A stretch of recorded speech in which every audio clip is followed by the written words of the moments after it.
Hello दोस्तों, कैसा रहेगा अगर कोई इंसान 30 इंच के अंडर वाटर पाइपलाइन में तेजी से जाकर फंस जाए। ये 5 लोगों ने अपने सपने में भी नहीं सोचा होगा कि ये लोगों के साथ कुछ ऐसा होगा।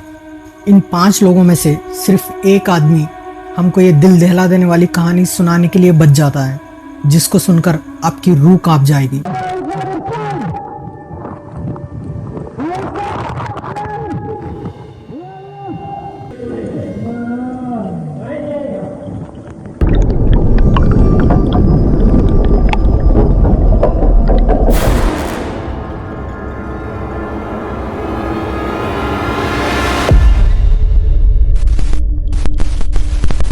उनके साथ जो भी हुआ ये GoPro में कैद हो जाता है, जिसको देख के आपके होश उड़ जाएंगे। फरवरी 25, 2022 बर्थ 6 प्लेटफॉर्म पॉइंट पीर नाम की जगह पर LMCS कंपनी के डाइवर्स, जिनका नाम था फैजल कुर्बान, काजिम अली जूनियर, ऋषि नगासर, यूसुफ हेनरी, क्रिस्टोफर बूड्रम, ये लोगों को ऑयल से भरी हुई पाइपलाइन को रिपेयर करने के लिए काम दिया गया था। ये पाइपलाइन पैरियो फ्यूल कंपनी की थी। ये कंपनी ट्रिनिडैड और टोबैगो गवर्नमेंट की थी। ये एक 30 इंच की मोटी यू शेप की पाइपलाइन थी जो समुद्र के तल में डली हुई थी। इस पाइपलाइन से ऑयल को बर्थ 6 में शिप्स के द्वारा कलेक्ट करके बर्थ 5 की रिफाइनरी में भेज दिया जाता था, जहां से ऑयल को रिफाइन करके फिर आगे सप्लाई किया जाता था। ये डाइवर्स अपने काम में बहुत ज़्यादा माहिर थे। जहां वो लोग डाइव करने की तैयारी करने लगे, वो लोग इस पाइपलाइन के ऊपर एक एयर ट्यूब लगाते हैं, जिससे जो पानी पाइपलाइन में भरा हुआ है वो कम हो जाए और ये लोग अपने काम को आराम से पूरा कर सकें। ये लोगों ने इस काम को 100 बार किया था। इनके लिए आज ये कुछ नया नहीं था। जहां रोज की तरह ये लोग अपने काम पर लग जाते हैं, मगर आज किस्मत को कुछ और ही मंजूर था। ऑयल कंपनी ने कुछ दिन पहले ऑयल को ख़राब होने से बचाने के लिए एक एयर पॉकेट इंस्टॉल किया था, मगर ये बात डाइवर्स को नहीं पता थी। मैं आपको बता दूं, ऐसी बड़ी ऑयल कंपनीज में हमेशा कोई ना कोई प्रॉब्लम रहती है, जिसको रिपेयर करने में कभी कभार दिन या महीनों लग जाते हैं। अब जो भी वर्कर इस कंपनी में काम करता है, जान का रिस्क हमेशा रहता है, जिसको कंपनी आपको नहीं बताती।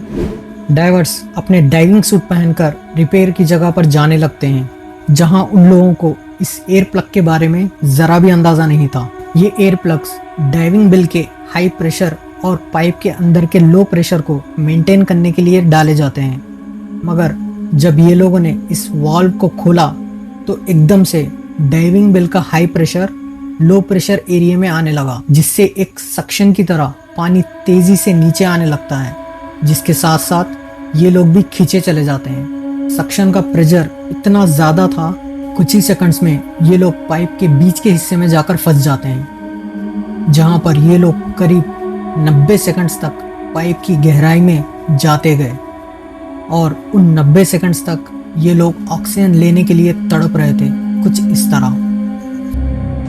Tornado, everything just spinning and beating you up and it happened so fast. I couldn't react. The only thing I remember able to do was cover my head like in the fetal position. After that, all I remember, I didn't even remember actually getting pulled in the pipe. I just remember getting pulled through the pipe at unbelievable speeds. I couldn't hold my breath no longer, man. Truth, when you're holding your breath for too long, after a while, your body, your lungs just fight. Your airways close, you just hear noise.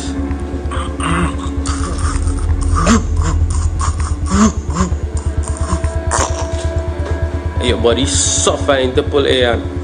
An unbelievable nightmare. Your eyes burning. Every time you try to open your eyes, it's burning. You're pitch black, you can't see nothing. Your throat burning. Your ears ringing. Your body sore. And at that point, I tell myself I was gonna dead. Finally ये लोग एक जगह पर जाकर रुक जाते हैं। अभी इनकी कहानी शुरू ही हुई थी। ये लोग 1200 फीट लंबे पाइप में जाकर फंस जाते हैं। इस समय पर ये लोग घायल और डरे हुए होते हैं, जहां पर उनको कुछ समझ नहीं आ रहा था कि ये लोगों के साथ क्या हुआ है। ये लोग अभी एक दूसरे से बात करते हैं और बाहर निकलने के लिए हिम्मत जुटाते हैं।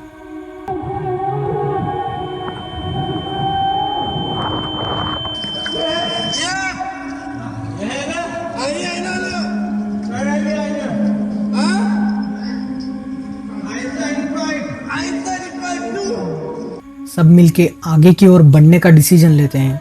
मगर एक पुराने पाइपलाइन में आगे बढ़ना इतना आसान नहीं होता, क्योंकि पाइप बहुत ज़्यादा चिकना होता है। ये लोग अपनी पूरी ताकत से आगे बढ़ने की कोशिश कर रहे थे। यहाँ सबसे आगे क्रिस था और सबसे कम चोटें उसे ही लगी थी। जैसा जैसा वो लोग आगे बढ़ रहे थे, पानी का लेवल बढ़ते जा रहा था। तभी उनको 2 सिलेंडर टैंक्स मिलते हैं, जिससे वो लोग पानी में सांस ले सकते थे। मगर यहाँ एक दिक्कत थी। क्रिस के पीछे 2 लोगों को बहुत ज़्यादा चोटें लगी थी और उनके पीछे के 2 लोग वो भी फंस चुके थे। अब सिर्फ क्रिस ही इनको बचा सकता था। तभी क्रिस अपनी ज़िंदगी का सबसे मुश्किल फैसला करता है और वो अकेले ही एक ऑक्सीजन सिलेंडर के साथ आगे बढ़ने लगता है, जहां वो ऊपर जाकर मदद को लाएगा। इस बात पर सब लोग राजी हो जाते हैं, क्योंकि उनके पास और कोई चारा नहीं था। क्रिस धीरे धीरे आगे बढ़ने लगता है और जैसा ही वो कुछ दूर जाता है, ऑक्सीजन की क्वालिटी कम होने लगती है, यानी ऑक्सीजन कम हो रहा था। जैसा ही वो कुछ दूर जाता है, उसको एक मेटल ऑब्जेक्ट मिलता है। वो कुछ और नहीं, एक और ऑक्सीजन सिलेंडर था। वो घने अंधेरे में उसके माउथपीस को ढूंढता है, मगर वो सिलेंडर पे माउथपीस नहीं रहता। जैसा ही वो सिलेंडर के रेगुलेटर को अपने मुंह में डालता है, ऑक्सीजन के साथ साथ ऑयल भी उसके मुंह में चला जाता है। जैसा तैसा करके वो धीरे धीरे आगे बढ़ता है। तभी उसको एक और ऑक्सीजन सिलेंडर मिलता है, जहां उसकी किस्मत अब तक तो उसका साथ दे रही थी। पर तभी उसको एकदम से पीछे से किसी की आवाज़ आती है। वो कोई और नहीं बल्कि फैजल होता है। वो ठीक उसके पीछे आ रहा था। अब क्रिस पाइप के एंड तक पहुंच चुका था। अब बस उसको तैर कर ऊपर ही जाना था। मगर फैसल उसको अपने आने तक का इंतज़ार करने के लिए बोलता है, पर क्रिस उसको मना करता है कि अब वो नहीं रुक सकता। ये लोगों को भरोसा भी नहीं था कि वो लोग सही दिशा में जा रहे हैं, या फिर ये बर्थ 5 भी हो सकता है, जहां उसके ऊपर का हिस्सा सील्ड है। खैर, अब क्रिस अपनी पूरी ताकत लगाकर ऊपर जाने लगता है और देखते ही देखते वो सही जगह पर पहुंच जाता है, जहां से वो लोग अंदर गए थे। क्रिस को तुरंत रेस्क्यू कर लिया जाता है। जहां क्रिस जैसा ही ऊपर पहुंचता है, वो अपने साथियों के बारे में बताता है और उनकी एग्जैक्ट लोकेशन को बताने की कोशिश करता है। जैसा ही ये LMCS और पैरिया की कंपनी के लोगों को बताता है, उनके डाइवर्स तुरंत नीचे जाते हैं और पाइप को मारकर उनकी एग्जैक्ट लोकेशन को कंफर्म करते हैं। ये लोग उनके पास अब कुछ ही घंटे बचे हुए थे, क्योंकि ऑक्सीजन धीरे धीरे कम हो रहा था और पाइप में ऑयल और कार्बन डाइऑक्साइड की मात्रा ज़्यादा होने की वजह से ये लोगों को सफोकेशन भी हो रहा था। देखने से तो लग रहा था कि ये कंपनी वाले वो लोगों को रेस्क्यू करेंगे। वो लोग अपने हाथ उठा लेते हैं और कोई उनको रेस्क्यू करने की कोशिश भी नहीं करता। इंसिडेंट के कई दिनों बाद पैरिया कंपनी उनके लाशों को फ्लश करके बाहर निकालती है और ऑटोप्सी में मालूम होता है कि 3 लोग पहले दिन ही मारे जाते हैं, पर उनमें से एक 3 दिन तक उनका इंतज़ार करता है और 3 दिन बाद वो भी अपना दम तोड़ देता है।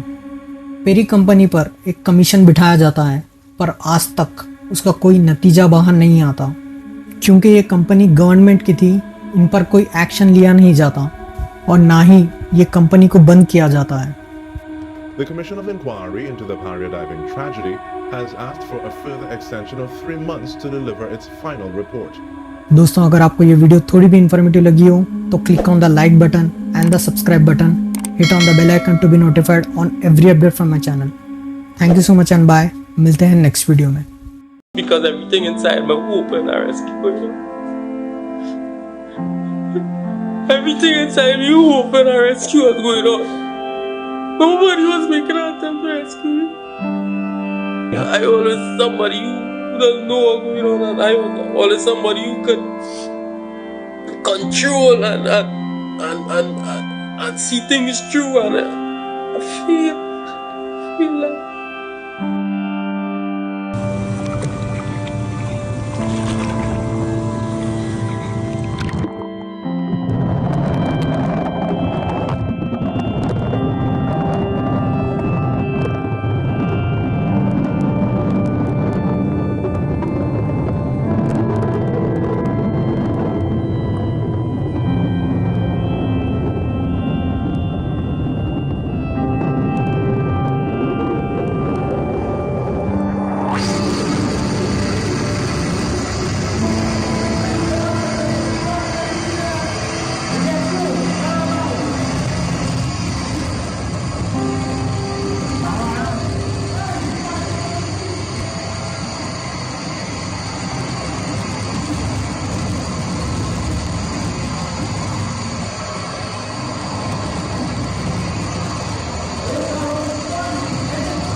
I'm trying to come up.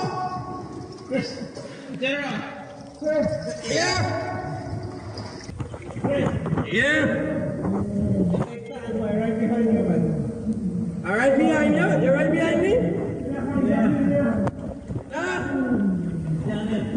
You don't know when to come up?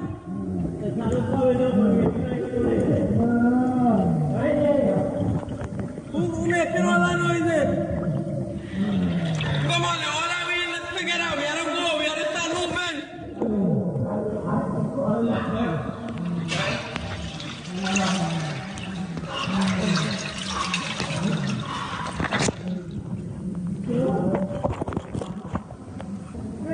Yeah. Where you at? I don't know. I'm trying to come up. Trying to come up.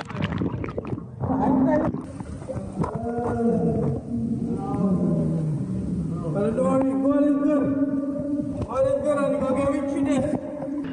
I'm trying to come out. Huh?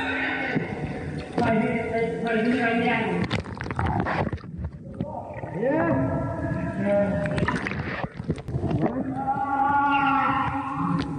Who is that more than this?